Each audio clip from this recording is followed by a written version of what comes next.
അപ്പോൾ ദേ നമ്മളിന്ന് ഉണ്ടാക്കാൻ പോകുന്നത് മധുരപ്പിടിയാണ്. അതിനുള്ള തേങ്ങയൊക്കെ ചേർത്ത് എടുത്തിട്ടുണ്ട് കേട്ടോ. അപ്പം മധുരപ്പിടിയാണ് വൈകിട്ട് കഴിക്കാൻ സുഖം. എന്താ കാര്യം എന്ന് വെച്ച് കഴിഞ്ഞാൽ കറിയൊന്നും കൂട്ടാതെ കഴിക്കാമല്ലോ. അപ്പം അല്ലാതെ പിടി ഉണ്ടാക്കി കഴിഞ്ഞ് കഴിഞ്ഞാൽ നമ്മൾ അതിന് കോഴിയോ അങ്ങനെ എന്തെങ്കിലും ഉണ്ടാക്കേണ്ടി വരും. എനിക്കല്ലാതെ കഴിക്കുന്നതും ഇഷ്ടമാണ് കേട്ടോ. പക്ഷെ പിന്നെ കഴിക്കത്തില്ല. അപ്പം അതുകൊണ്ട് ഞാൻ ഒന്നുകിൽ ശർക്കരയോ അല്ലെങ്കിൽ പഞ്ചസാരയോ ഇട്ട് നമുക്ക് മധുരപ്പിടി ഉണ്ടാക്കാം. അപ്പോൾ ഇന്ന് മധുരപ്പിടിയാണ്. അപ്പോൾ എനിക്ക് കുറച്ച് മധുരമില്ലാതെ മാറ്റി വെച്ചിട്ട് ബാക്കി പഞ്ചസാര ഇട്ടെടുക്കും. അപ്പം നമുക്ക് മധുരം ഇല്ലാത്തതും കഴിക്കാം, മധുരമുള്ളതും കഴിക്കാം. ഏത് വേണമെങ്കിലും സെലക്ട് ചെയ്ത് കഴിക്കാം. അതായത് ഓരോ ജില്ലയിലും ഓരോ ടൈപ്പിലാണ് കേട്ടോ പിടി ഉണ്ടാക്കുന്നത്. ഞാൻ വെറുതെ ജീരകമൊക്കെ ഇട്ട് തേങ്ങയിട്ട് ചൂടുവെള്ളത്തിൽ കുഴച്ചിട്ട് സാധാരണ പിടി. അപ്പോൾ നമുക്ക് പിടിയുണ്ട്. ഇതിലേക്ക് വെള്ളം തിളപ്പിക്കാൻ വെക്കാം കേട്ടോ. വെള്ളം തിളച്ച് വരുമ്പോഴേക്കും നമുക്ക് അരിപ്പൊടി റെഡിയാക്കി എടുക്കാം. ഇതാ ഇവിടെ വെള്ളം തിളച്ച് വന്നിട്ടുണ്ട്. തീ നിർത്തി കൊടുക്കാം. ഇതാ ഇതിലേക്ക് നമുക്ക് എത്ര അരിപ്പൊടി വേണമെന്ന് വെച്ച് കഴിഞ്ഞാൽ അളന്നിട്ട് കൊടുക്കാം.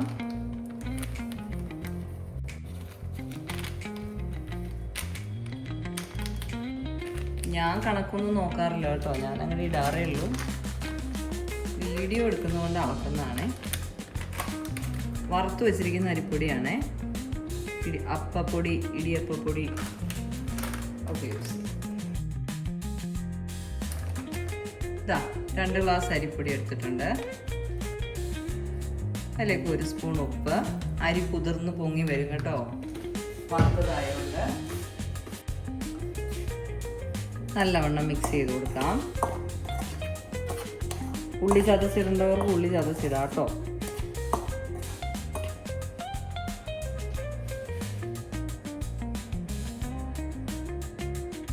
ഇതിന് 1 ഗ്ലാസ് തേങ്ങ,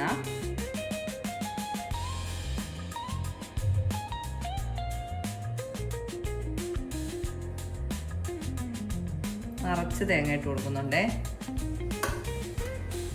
1 മുറി തേങ്ങ. അതിലേക്ക് 1 സ്പൂൺ ജീരകം.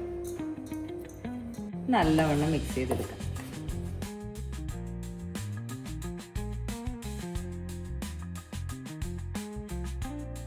നമുക്ക് തിളച്ച വെള്ളം ഇതിലേക്ക് ഒഴിച്ചു കൊടുത്ത് കുഴച്ചെടുക്കാം.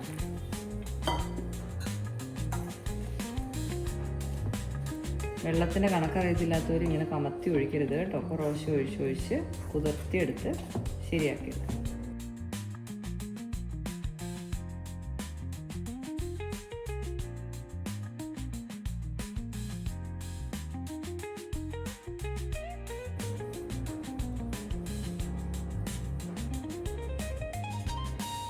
ഇതുണ്ടോ, ഈ പാകം മതിയേ. നമുക്കിത് കൈ കൊണ്ട് കുഴച്ചെടുക്കാം. തിളച്ച വെള്ളം ഒഴിച്ചുകൊണ്ട് ചൂടൊക്കെ ഉണ്ടാവും.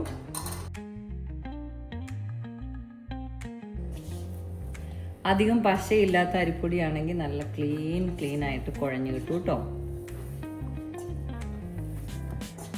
ഇതുണ്ടോ, പാത്രത്തിലൊന്നും പറ്റി പിടിച്ചിട്ടില്ലല്ലോ. അതാണ് ഞാൻ പറഞ്ഞത്. പലരും പല സ്ഥലത്ത് പല രീതിയിലാണ്. ഇതിപ്പോൾ കുഴയ്ക്കുന്നത് തന്നെ രീതിക്ക് പല ജില്ലകളിൽ വ്യത്യാസമുണ്ട്.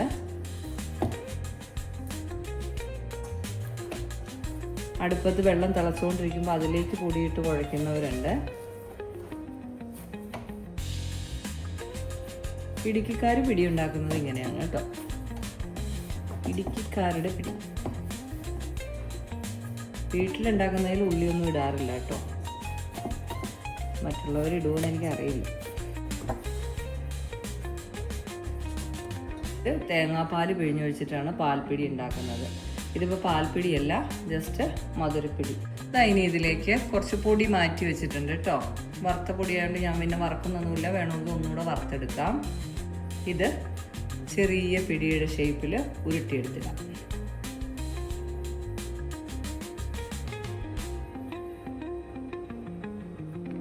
വലിപ്പം എത്ര വേണമെന്ന് നമുക്ക് തീരുമാനിക്കാം.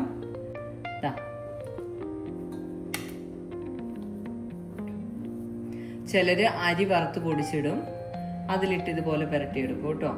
അങ്ങനെ വേണമെങ്കിലും ചെയ്യാം. പണ്ടൊക്കെ ചുറ്റിനും കൂടിയിരുന്ന് കല്യാണത്തിൻ്റെ തലേന്നൊക്കെയാണ്, അല്ലെങ്കിൽ എന്തെങ്കിലും ആരെങ്കിലും വിരുന്നൊക്കെ വരുമ്പോഴാണ് ഇങ്ങനെ പിടി ഉണ്ടാക്കിക്കൊണ്ടിരുന്നത്. പിടിയും കോഴിയും ഉണ്ടാക്കും. ഇവിടെ പിടിയും കോഴിയോട് വലിയ താല്പര്യമില്ല. വിനു ഉണ്ടാക്കി കൊടുത്താൽ കഴിക്കുകയില്ല. അതുകൊണ്ട് തന്നെ ഞാനത് ഉണ്ടാക്കാറുമില്ല. 4 മണിക്കകത്തേക്ക് ഇതുപോലെ വല്ലപ്പോഴും പിടി ഉണ്ടാക്കും. ഞാൻ ഈ വീഡിയോ ഇട്ട് തുടങ്ങിയ പിന്നെ ആദ്യമായിട്ടാണ് പിടി ഉണ്ടാക്കുന്നത്. വീഡിയോ എടുക്കണമല്ലോ എന്ന് ആലോചിക്കുമ്പോൾ പിടി ഉണ്ടാക്കാൻ തോന്നില്ല. കാരണം വെച്ച് കഴിഞ്ഞാൽ അത്രയും പണിയല്ലേ. അപ്പം നമുക്കിത് ഫുള്ളായിട്ട് ഇതുപോലെ എന്നിട്ട് ഇതുപോലെ ഈ പൊടിയിലിട്ടൊന്ന് പുരട്ടിയെടുക്കണം. കാരണം ഇത് നമ്മൾ തിളച്ച വെള്ളത്തിലേക്ക് ഇടുമ്പോൾ ഒട്ടിപ്പിടിക്കാതിരിക്കാൻ വേണ്ടിയിട്ടാണ് കേട്ടോ. ഇങ്ങനെ ഫുള്ളായിട്ട് നമുക്ക് ഉരുട്ടിയെടുക്കാം. അപ്പോൾ അതേ നമ്മൾ മുഴുവനും ഉരുട്ടിയെടുത്തിട്ടുണ്ട് കേട്ടോ. അതിന് നിറച്ചൊരു പ്ലേറ്റ് കിട്ടിയിട്ടുണ്ട്. ഞാനത് ഇതിലേക്ക് ഒന്ന് ഇടുവാണേ. എന്ന് വെച്ച് കഴിഞ്ഞാൽ പ്ലേറ്റിൽ കൊള്ളത്തില്ല. ഈ പൊടികൾ നല്ലോണം ഒന്ന് പരട്ടിയെടുക്കണം. അതിൽ ഒട്ടിപ്പിടിക്കാതിരിക്കാനാണ്.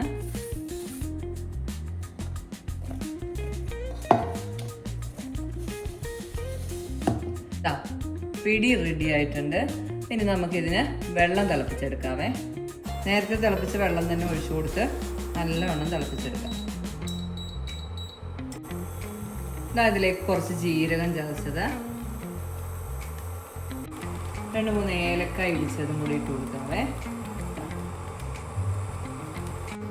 അതിലേക്ക് കുറച്ച് തേങ്ങ ഇട്ട് കൊടുക്കാം.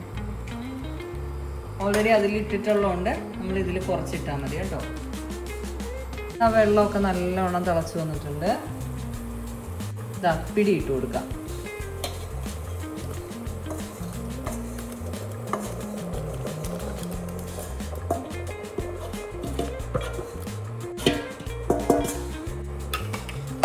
നല്ലവണ്ണം മിക്സ് ചെയ്ത് കൊടുക്കാം.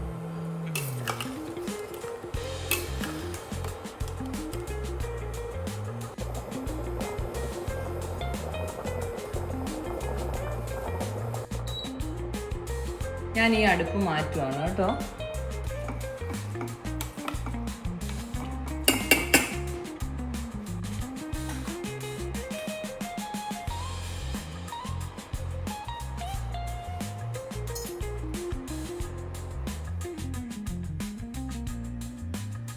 ഇത് നല്ലവണ്ണം പഴുത്ത ഒരു പഴമാണ് കേട്ടോ. നല്ലവണ്ണം പഴുത്ത ഒരു പഴം. ഓപ്ഷണലാണ്, വേണമെങ്കിൽ ഇട്ടാൽ മതി, ഇല്ലെങ്കിൽ ഇടണ്ട. അരിഞ്ഞിട്ട് കൊടുക്കാം.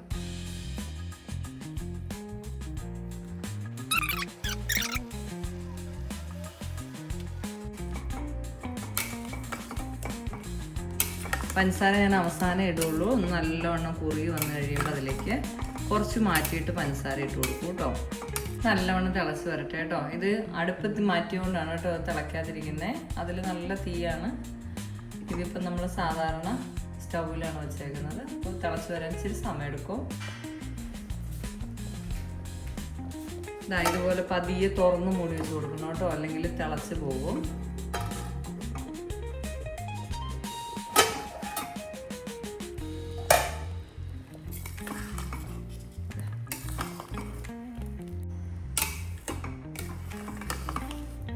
ഇത് വെന്ത് വരാൻ ഒരു 10-15 മിനിറ്റ് സമയം എടുക്കും കേട്ടോ. അത്രയും നേരം നമ്മളിത് തിളപ്പിക്കണം. ഇടയ്ക്കൊന്ന് ഇളക്കിയും കൊടുക്കണം.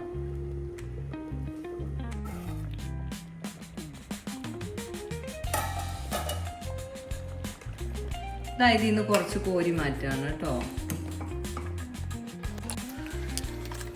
ഇത്രയും മാറ്റിയിട്ടുണ്ടേ. ബാക്കി ഞാൻ പഞ്ചസാര ഇടാൻ പോവാണ്.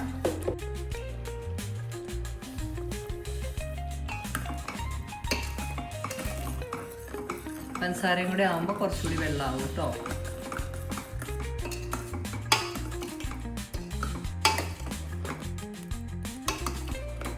പഞ്ചസാരയൊക്കെ അലിന്ന് വന്നിട്ടുണ്ട്.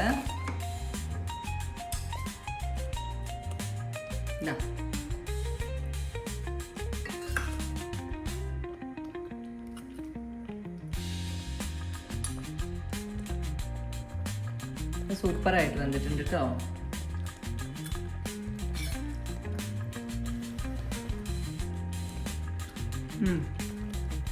അടിപൊളിയാണ്.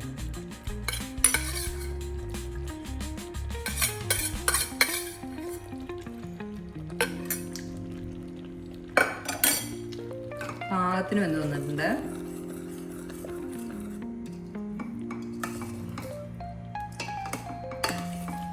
ഇത് ആറുമ്പോഴത്തേക്കും കുറച്ചുകൂടി കുറുവും കേട്ടോ.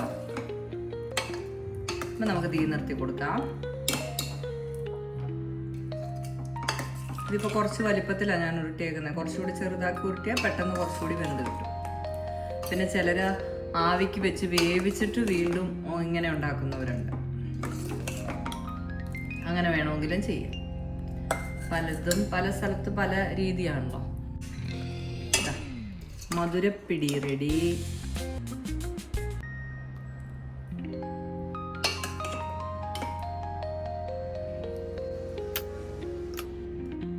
പഴമൊക്കെ ഇട്ട മധുരപ്പിടി അടിപൊളിയായി റെഡി ആയിട്ടുണ്ട്.